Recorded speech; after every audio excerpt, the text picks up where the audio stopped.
এক গরিব মানুষের আগে তো অনেক, এখনো উত্তরপ্রদেশের দিকে গাধাই সব, মানে যানবাহন বলো আর কাজের লোক বলো, গাধা, এ গাধার পিঠে করে সব বহা বই করে, ঠিক আছে। তো এক গরিব মানুষের 10টা গাধা আছে, যে গরিব পেট চলছে না, তা বললো যাক একটা গাধা না হয় বাজারে বিক্রি করে একটু সংসারটা চালায়। তো ঠিক আছে, এবার গাধা নিয়ে বাজারে যেতে হবে, একটা বাজার আছে সেখানে গাধা ছাগল গরু এসব বিক্রি হয়। তো সেই দিনে গাধা নিয়ে বাপ বেটা, ছেলেটি 12 বৎসর আর বাবা তো প্রায় 72-এর কাছে, তো সেরকমই ছেলেকে নিয়ে একটা গাধাকে দড়ি বেঁধে নিয়ে ওই বাজারে যাচ্ছে। তো যেতে যেতে আপনারা জানেন যে রাস্তায় অনেক লোকের সঙ্গে দেখা হয়, হয় কি না? দেখা হয়। তো তারা তখন বলে, তা বাবু তুমি কোথায় যাচ্ছ? বলে ভাই গাধাটা বিক্রি করতে হবে, বড় অসময় চলছে। তা গাধা যখন বিক্রি করবে, তা আপনার মাথায় কি বুদ্ধি শুদ্ধি নাই? কি বাপ বেটা এরকম করে গরমের দিনে খালি পায়ে হেঁটে যাচ্ছেন কেন? সেই তো গাধাটা বিক্রি করে দেবে, তা বাপ বেটা দুজনে গাধার পিঠে বসলেই তো পারে। বলো রাধে রাধে। যুক্তিটা কিরকম, আপনাদের কিরকম লাগবে? ভালো লাগবে না? আমার তো বেশ ভালো লাগলো, যে কেন হেঁটে যাব? আরে গাধাটা তো সেই চলে যাবে। হ্যাঁ, তা আমরা কি করি, বরং বাপ বেটা দুজনেই গাধার পিঠে চেপে পড়ি। তা বাপ বেটা দুইজনেই গাধার পিঠে চেপে বাজারের দিকে যেতে লাগে। তা আর একজন দেখে বলছে, আপনারা কারা? বলে আমি বাবাই, আমার ছেলে গাধা বিক্রি করব তাই বাজারে যাচ্ছে। বলে আমি শুধু একটা কথা ভাবি, মানুষ কি এত অধঃপতনে নেমে গেল? বলে কেন? একটা অবলা জন্তু গো, এমনিতেই জীব জন্তুকে কেনা বেচা করতে নাই, অবলা জন্তু স্বাধীন তারা, আর আপনারা বাপ বেটা দুজনেই এই অবলা জন্তুটার উপরে চেপে পড়েছে। দিনকাল কোথায় যাচ্ছে?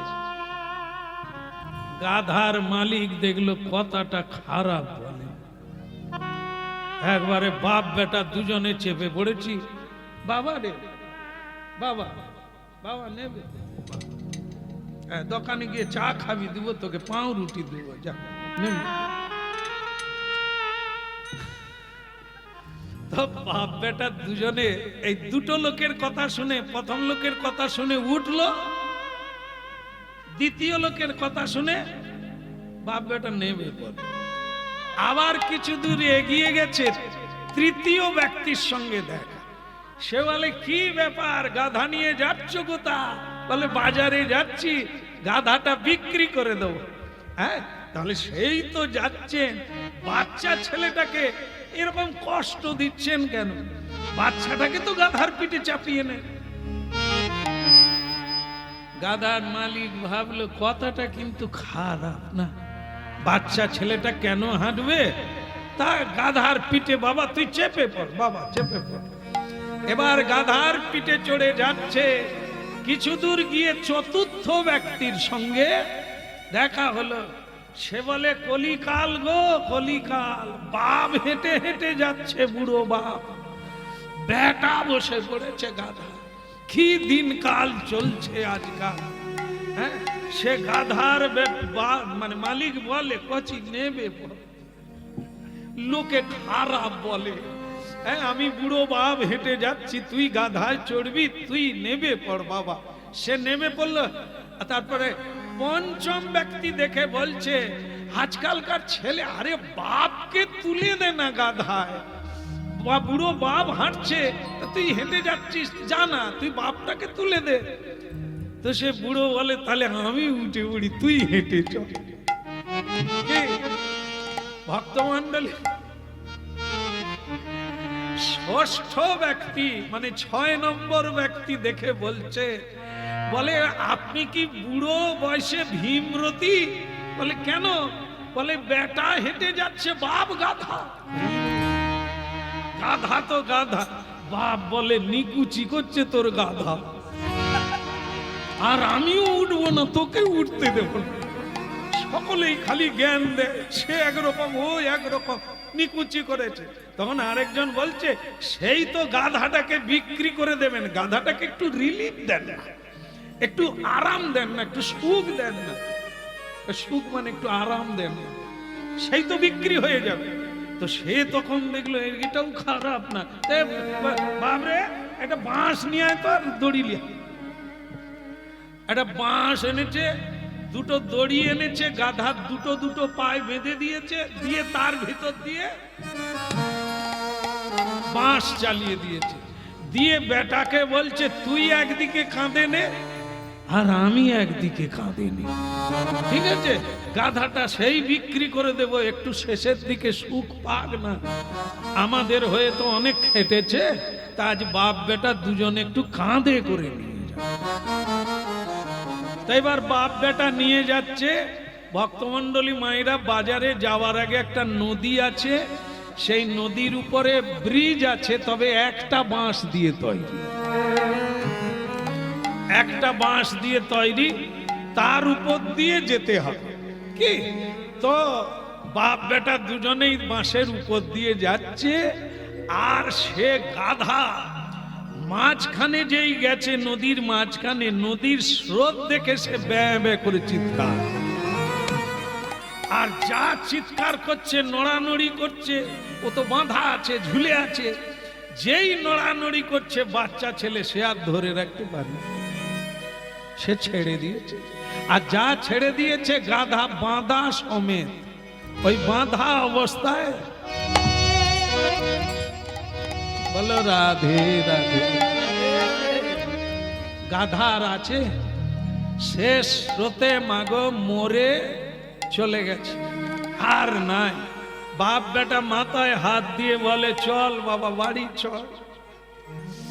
এবার আপনারা বলুন গাধা কতই বিক্রি হলো?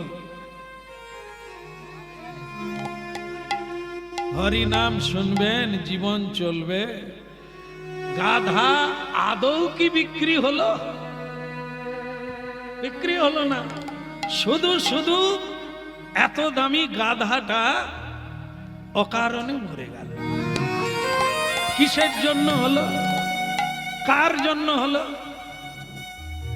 নিজের দোষে। ভগবান সবাইকে তো বিবেক বুদ্ধি দিয়েছে, তাহলে তোমার বিবেচনার দ্বারা তুমি গাধাটা নিয়ে যেতে পারলে না। লোকে একবার এটা বলছে, একবার ওটা।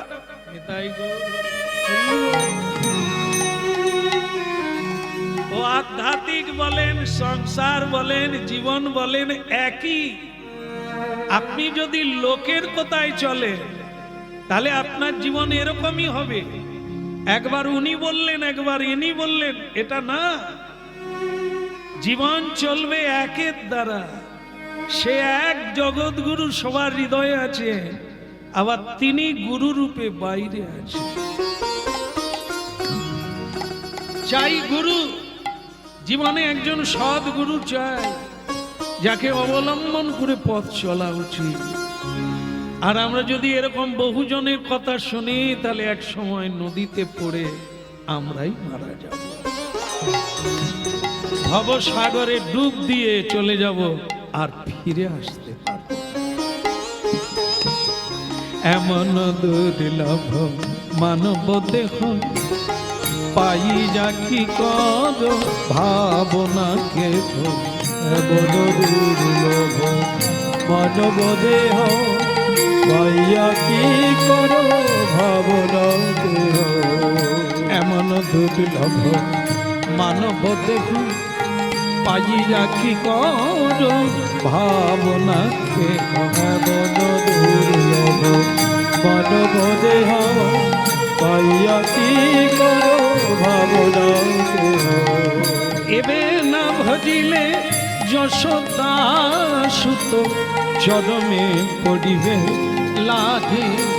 এবে না ভজিলে যশোদা সুত চরণে পড়িবে লাগে।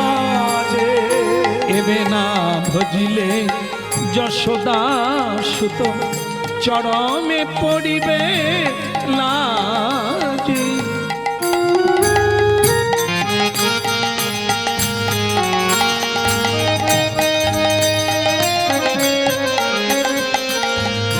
এমন দুর্লভ মানব দেহ পাইয়া কি কর ভাবনাকে।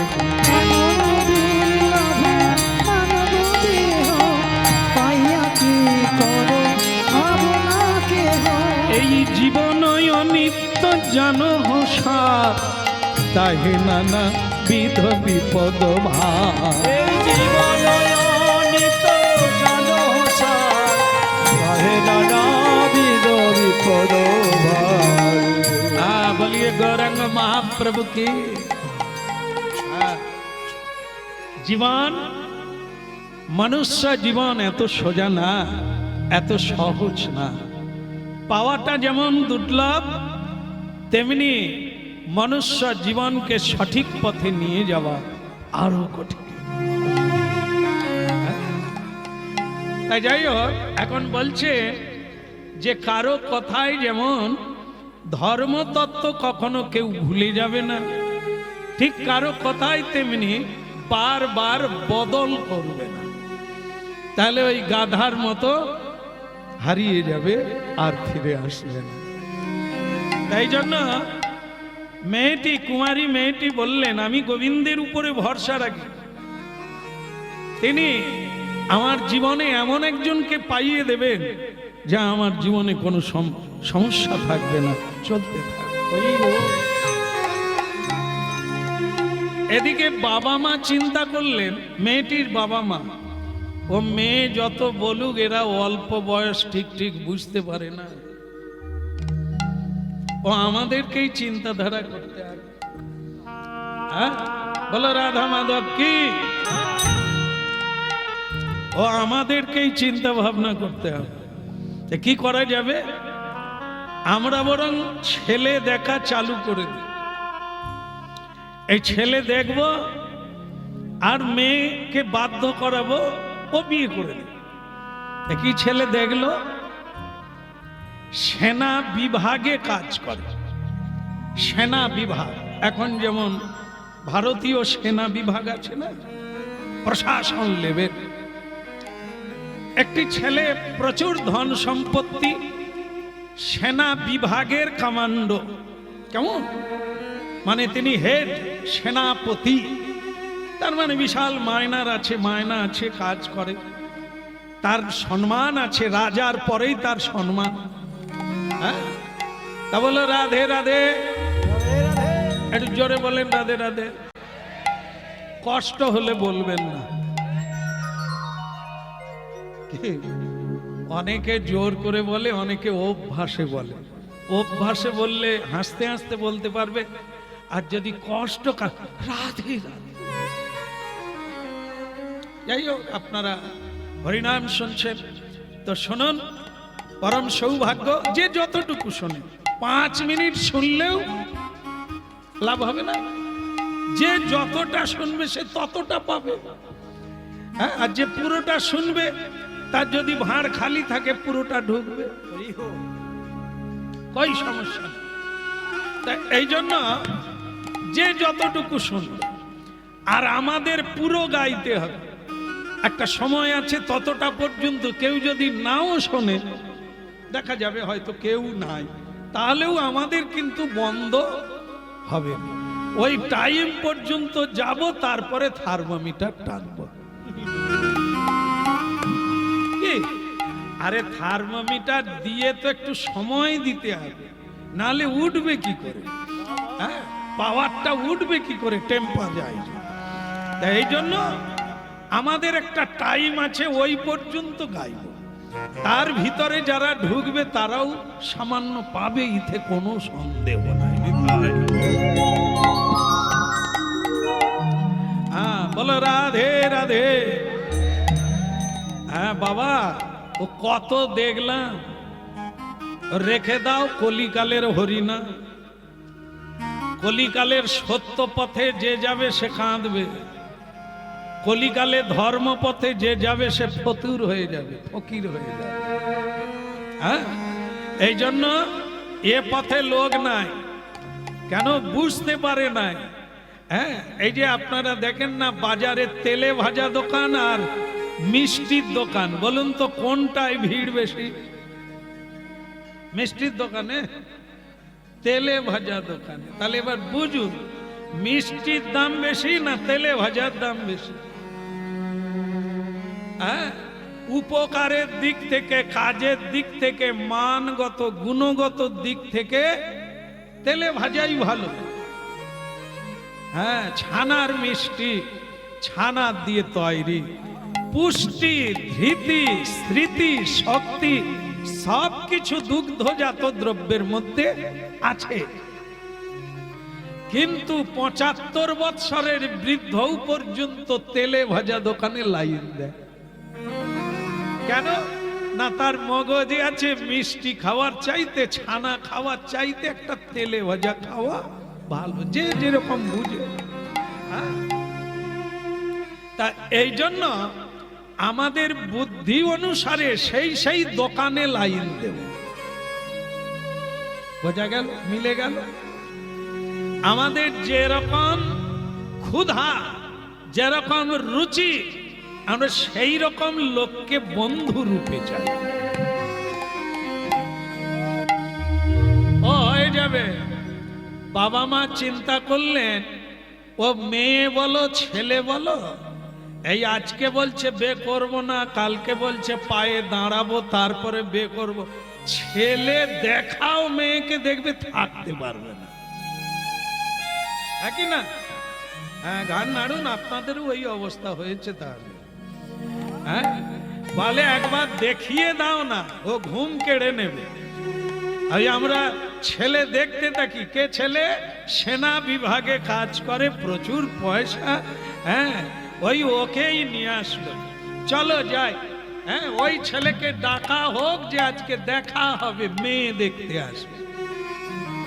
আর আপনারা যারা শুরু থেকে শুনছেন, আপনারা জানেন মেয়ে কিন্তু কৃষ্ণ ভক্তিমতী, কিন্তু তার বাবা মা এক বিজাতীয়, মানে সেনাপতি বিভাগে কাজ করে, সে আবার ভগবান টগবান মানে না। হ্যাঁ, এরকম ছেলেকে আনা হলো। বলো রাধে রাধে। আপনারা কি বলেন, এটা ঠকানো হচ্ছে কিনা? গান্নাড়ো ঠকানো হচ্ছে তো? ঠকানো হচ্ছে। আরে মেয়েদের কথাই যদি বলা যায়, ছেলেদের কথাই আলাদা আলাদা করে যদি বলি, একটা কথা আছে না যে সাধু সঙ্গ, সৎসঙ্গে নরকে বাস, আর সৎসঙ্গে তুমি কবার গেছো নাকি? ভুলটা ধরে দিয়েছে। এরকম জেগে থাকবে, না হলে কোথায় ভুল বলে ফেলবো। সৎসঙ্গে স্বর্গে বাস, অসৎসঙ্গে নরকে বাস। তা আমি বলি কি, একটি মেয়ে যদি সৎ পথে থাকে, তাহলে একজনা তো স্বামী যদি অসৎ হয়, আপনার সঙ্গ ফলে কি তার সৎ পথে আসা হবে না? দায়িত্ব নিতে হবে তো। ভালো ভালো, খারাপকে যে ভালো করতে পারে সেই তো আরো ভালো। নিদাই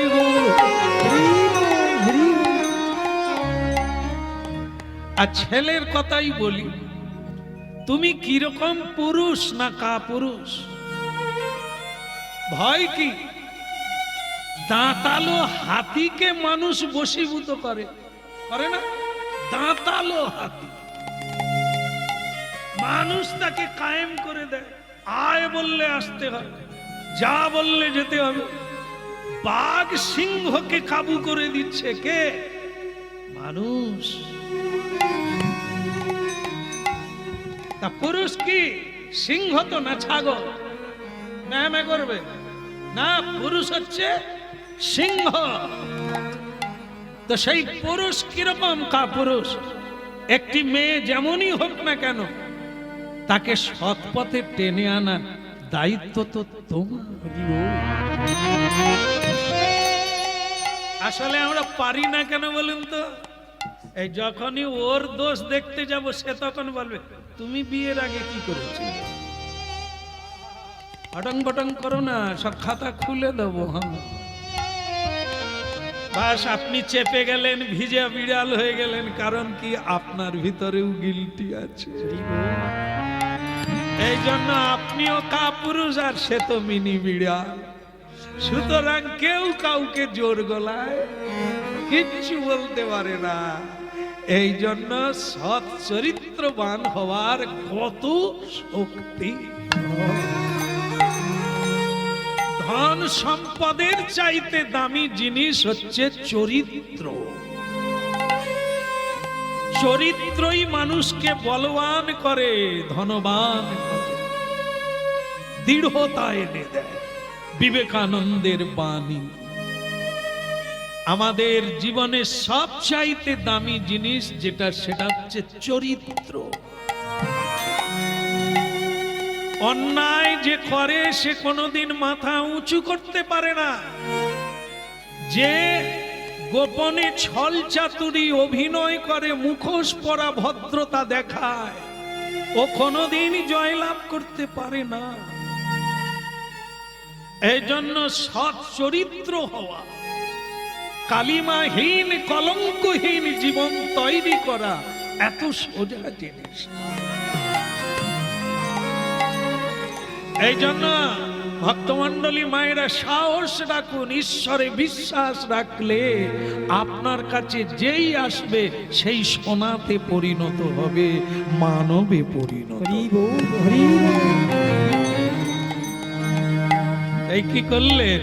সুন্দর লাল নন্দ দুলালা নাচত শ্রী বৃন্দাবন।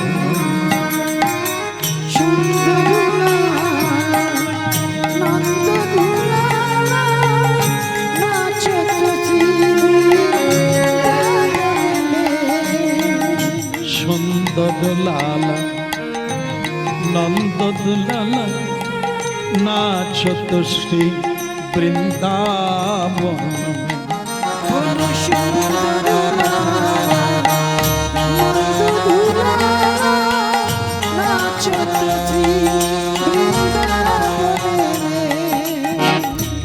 ভালে চন্দন তিলক মনোহর, ভালে চন্দন তিলক মনোহর, অলকা তিলকা কপলন মে। সুন্দর লালা নন্দ দুলালা নাচত শ্রী বৃন্দাবন।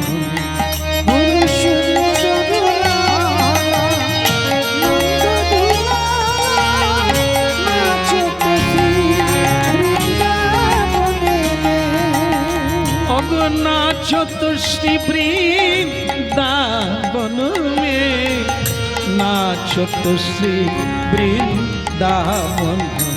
ओ नाचत श्री वृंदावन में, नाचत श्री वृंदावन। सुंदर लाला नंद दुलाला नाचत श्री वृंदावन। ओ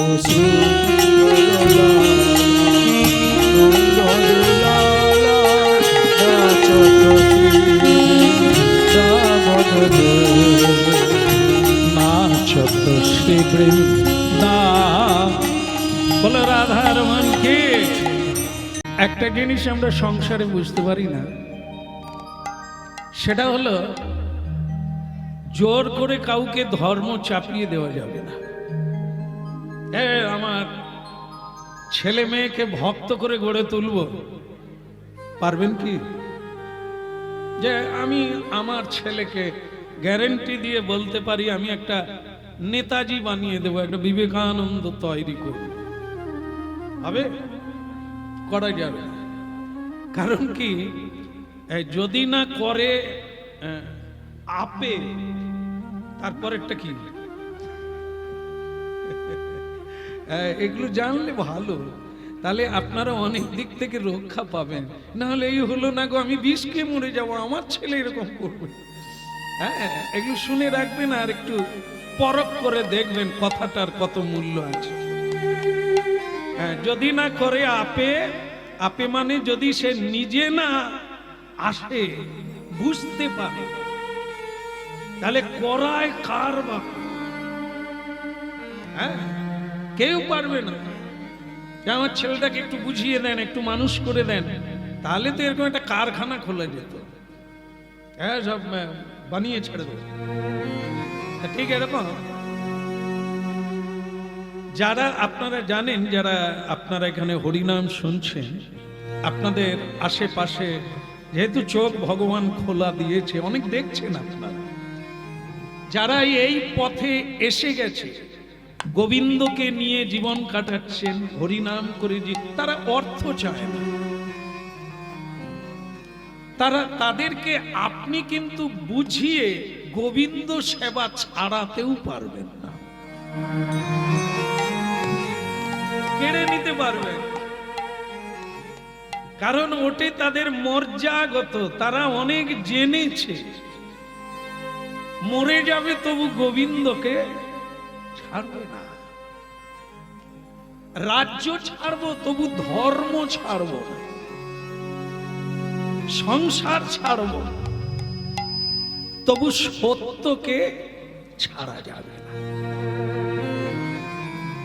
এগুলো যারা জানতে পেরেছে, তাদেরকে টেনে কখনো আনা যাবে না সংসারের মধ্যে যে তোমরা ও পথটা ছেড়ে দাও।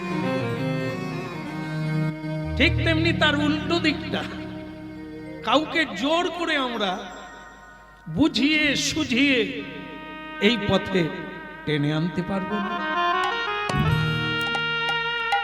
এই আমরা হরিনাম গাইছি, আমাদের মনের ইচ্ছা কিছু মানুষ এই পথে আসুক, এটা আমাদের মানে অন্তরের ইচ্ছা। তাই আমরা হাজার গ্রন্থ পড়ে তার অনুভব করে মানুষকে বোঝানোর চেষ্টা করি। তো তা বলে এই নয় যে আমরা হাজার হাজার মানুষকে বুঝিয়ে ফেলেছি, পারি না। এই আমরা বলি, মানুষ শোনে, শোনার পরে সিদ্ধান্ত নেয় কি উচিত অনুচিত।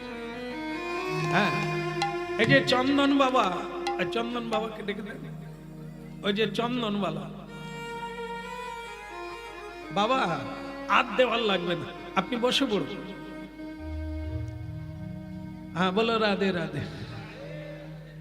হ্যাঁ, বেলা যায়, আমারও খাওয়ার ইচ্ছা জেগে যাবে, সময় হয়ে যাবে। তার চন্দন নয় বাবা। তাহলে স্বয়ং ভগবানের কথা যারা শোনে, তারা কিন্তু আর এদিকে আসতে চায় না। যারা শোনে না, তাদেরকে টেনে আনা যাবে না। এই জন্য যে যার পথে সে তার যাবে। বাবা, আপনি চিন্তা করবেন না যে মেয়েটাকে পাত্রস্থ করতে পারলাম না বলে আমি থেকে যাব কিংবা আপনার কষ্ট হবে, হবে না। যে যার কর্মফলে আসে, আর কর্মফলে জানেন বাবা, বিধাতা বলে একজন আছে, যে বিধাতা আমাদের কর্ম অনুসারে ফল দান করেন। ভগবান স্বয়ং শ্রীকৃষ্ণ গীতাতেও বলেছেন, এ দণ্ড দাতা বিধাতা আমি, মানে আমি ফল দান করে থাকি। তুমি কর্মটা তুমি করবে, সকাল থেকে সন্ধে পর্যন্ত কর্মটা তুমি করবে, কিন্তু ফলটা আমি দেব। তাহলে ফলদাতা স্বয়ং গোবিন্দ, তিনি আমাদের দেবেন, কিন্তু কর্মটা আমাদের করতে হবে। তাই যদি আমার ভাগ্যে বর থাকে, মানে কৃষ্ণ ভক্তি বর স্বয়ং ভগবান দেবে, আর যদি না থাকে জীবনটা হরিনাম কীর্তন করে কাটিয়ে দেবো। নিতাই গৌর। আহা পরম করুণা বহু দুই জননী তাই গৌর চন্দ্র ওই না পরম করুণ বহু দুই জন নিতাই গৌরচন্দ্র। আমার পরম করুণা বহু দুই জন নিতাই গৌর চন্দ্র। আমার পরম করুণ বহু দুই জন নিতাই গৌরচন্দ্র। তুমি সবে অবতার সারি শিরোমণি কেবল আনন্দ কন্দ। ওইরা সবাই অবতার সার শিরোমণি কেবল আনন্দ কন্দ। প্রভু আমার সবই অবতার সারি শিরোমণি কেবল আনন্দ কন্দ। ওইরা সবাই অবতার সার শিরোমণি কেবল আনন্দ কন্দ। পরম করুণা বহু দুই জন আহানি তাই গৌর চন্দ্র। ওইরা পরম করুণ বহু দুই জন নিতাই গৌরচন্দ্র। বলে আমার আমার আমার গোরা আমার আমার আমার গোরা। গৌর প্রেমে বহে ধারা ও যে আমার আমার আমার গোরা। যার নয়নে বহে ধারা শুধু আমার আমার আমার গোরা। যেন নয়ন জলে ভিজে তারা আমার আমার আমার গোরা।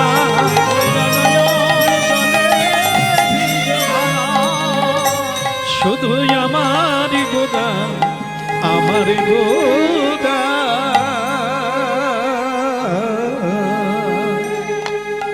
দয়াল নিত্যানন্দ প্রভু কি। দেখো ওই যে আছে না জলের দাগ আর রঙের দাগ, পাথরের দাগ এক তো নয়। জলের দাগ জল দিয়ে ধুয়ে যায়, তাই না? আর রঙের দাগ সাবান দিয়ে উঠে যায়। কিন্তু যদি পাথরে দাগ দেওয়া যায়, কোনো ছুরি দিয়ে লোহা দিয়ে, সে দাগ জলে ওঠে না, ধুইলেও যায়। তো এরকম এর নাম হচ্ছে দৃঢ়তা, বিশ্বাস। যারা সত্যের উপরে নির্ভরশীল তাদের হৃদয়ে পাথরের উপরে দাগ লেগে গেছে। এই জন্য কোন প্রলোভনে, কোন ঝঞ্ঝাবাতে, কোন লোভের সামনে দাঁড়িয়ে সত্যকে তারা ভুলে যায় না। দৃঢ় হতে হবে। হরিনাম কি, হরি কি, এটা কীর্তনিয়া বলবে, ভাগবত পাঠক বলবে, আর আমরা কেবলই শুনবো প্রতি বছর বছর না। হরিনাম কি করে দেখে যদি কিছু পাও তো ধরো, না হলে ছাড়ো। সময় নষ্ট করো না। ওই সময় দিয়ে অন্য কোনো বস্তুর সাধন করলে তুমি প্রাপ্ত হয়ে যাবে। এই জন্য কোনো ভাওতাবাজি চলবে না, কোনো মামুলি কথা চলবে না, বিশ্বাস চলবে না যে তুমি বিশ্বাস করো না। একে অন্ধবিশ্বাস বলে, লোকের কথা শুনে বিশ্বাস করে। তুমি করে দেখো, তুমি জেনে দেখো, তুমি বুঝে দেখো তোমার জীবনে ভগবানের সঙ্গে কি সম্পর্ক। হ্যাঁ? লোকে বলবে তুমি দীক্ষা নাও, নেবেন না। দীক্ষার প্রয়োজন কি? দীক্ষা মানব জীবনে কি কাজে আসে এটা জানতে হবে। তাহলে আপনি আপনা থেকে ছুটবেন।